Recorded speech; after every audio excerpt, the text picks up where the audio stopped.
What's happening, you lovely people? How's your week started? I hope you're doing safe. I hope you're keeping calm and sane. And most of all, stay positive. You know, some people it's hard, like myself. But yeah, hence why I do this YouTube. And loving it. Like I said before, this is made possible for you guys. So please, if you like what you're hearing, subscribe, like, comment, and all them lovely things. Watch your man grow. You see what I'm saying? Join the journey. Now, I said about a story, so here we go. Story time. Now, this story consists of two stories really, because it was a drama that led me to getting this scar down my forehead. Goes right down there. Now, this mid-90s, I was selling drugs, weed and hash, that is.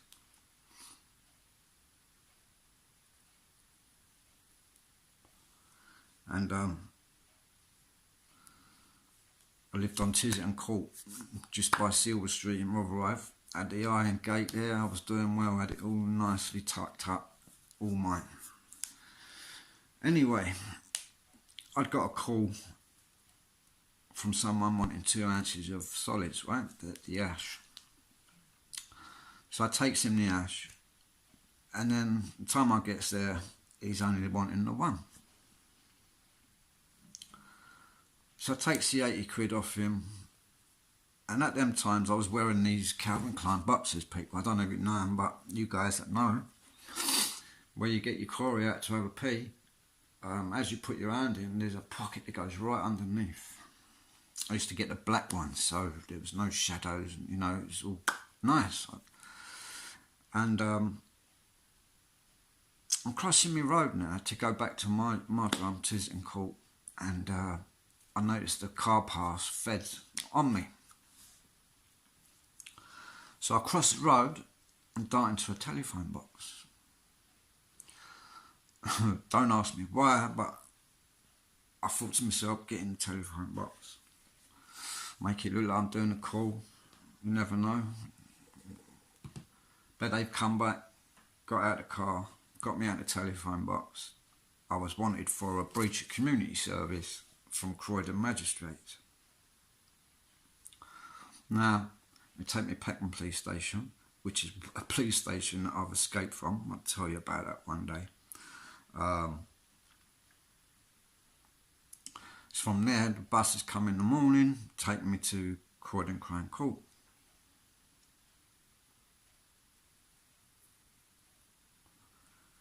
I get remanded from overnight for reports. We're going to lie down, take your top off, put your top back on, drop your drawers, pull them back up. I goes into the cell, three-man cell, you know, down, get a couple of guys there stoned. If you're out there, boys, you must remember this one. And then in the morning, go back through the same system, go to court, made to carry on the order.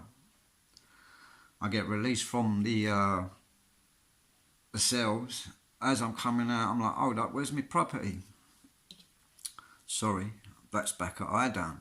I'm like, what the fuck? How am I meant to get home? All my money. So they give me a travel warrant thing. I goes home, weekend passes, Monday comes. I go with me girlfriend at the time, brother, on our push bikes, nice day.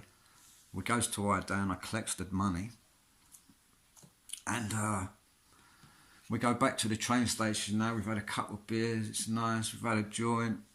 And these days, they were still the old trains, the ones you could open up yourself. You had 2 on either side, like bench seats facing each other. Almost like this sofa, but you had one opposite as well. You had the walk aisle, and then you had the same now. And we've put our push bikes. One's going down this chair, and one's coming down the other chair. So we're on this side of the walkway, looking down. The train's going now. It stops at a station. This black guy jumps on. Starts asking people for their tickets. Now, he's got no uniform on. He's blatantly taking the piss. And he goes to this woman with a kid in the pram and asks for their tickets. Now I'm thinking to myself, if he is a ticket officer, he would then know that, why are you asking for the child's ticket? You get where I'm going. Now, when I've told this story before, it's like, oh, you're a racist, black man jumps on the train, blah, blah, blah. But this was happening before he even got to me, so there's no racial fucking content or whatever you want to pull it. There's no racial attack here or anything. He's come up to me, where's your ticket? Now I'm like, well, I ain't got one, mate, so you're going to have to give me a fine, you know? At the same time I'm talking to him, my girlfriend's brother, he's putting his hand in his pocket. Now, he ain't got nothing, but this black guy's got paranoid and has like slapped him. With that, I've jumped up, picked him up in the air, I've pushed him into the two push bikes that are sat like this. So he's hitting the pedals and everything. I've given him an ID. He jumps up, because I've come up, and he's took through the doors to the next carriage, but that's where the toilet is. I'm like, yes, touch, take the piss. But no one batted an eyelid.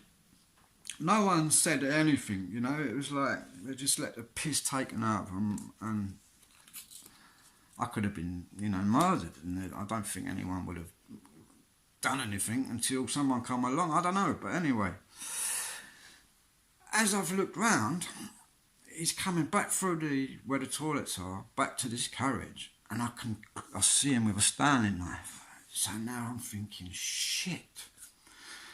So I've gone to shut the door on him, and he's managed to put his foot there with enough space to get through and then go whoop down there. Now I've grabbed the fucker's arm and I'm like, get him, get him, get him, to the girlfriend's brother. Now I can't see for fuck now. There's blood all over the place. So next minute I know the train's come to a stop. This dozy fucker's only gone on stop. Instead of helping me, he's stopped the train. But anyway, the train's come to a stop. He's opened the door himself. Like I said, it was the old trains. He's took a guy, never to be seen again. And that is how I ended up with this scar. You know? Fucking horrible.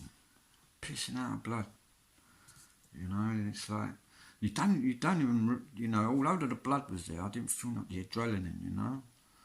But, knife crime I feel sorry for them people, because I felt it. Although I got stitched up and everything settled down, every time you look in the mirror you can see it, you know, it scars you. And, you know, it can damage people's minds, you know, that sort of, inflicting that sort of knife crime on people. For yous out there that are criminally active, you know, it's like the police come to me about criminal support, I know. But it's like victim support, that's it. I'll go to the probation and they're talking about compensation. I'm like, no way. So you guys out there that are criminally active and something happens to you whilst you're in the game, you're not getting a payout. victim support do pay out, but only for the legal, law-abiding citizens. So, you know, what happened to the days when you saw it out with these, mate, you know? Times have changed, and you know, man, if you use a knife, you're a coward in my eyes. A damn coward, you know? What's more satisfying? Plunging someone, running off, or doing a toe-to-toe with someone, and the best man wins? In my day, that was it, game over. You're alright, you're okay, don't fuck with him, you know what I mean, that sort of thing. But these times have changed, but man, put down them fucking knives. Put down the knives and sort it out in different ways. Look at the travellers, for fuck's sake, you know. They still do that sort of thing today. Have a straightener, sort it out, shake hands, move on. But there you go. There's my story, people. I'll come and see you again soon in the week. I'm going to go and catch up with the Marvin Herbert's latest podcast regarding old Darren G there, and I'll speak to you all later. Stay safe, stay cool, love you all, respect.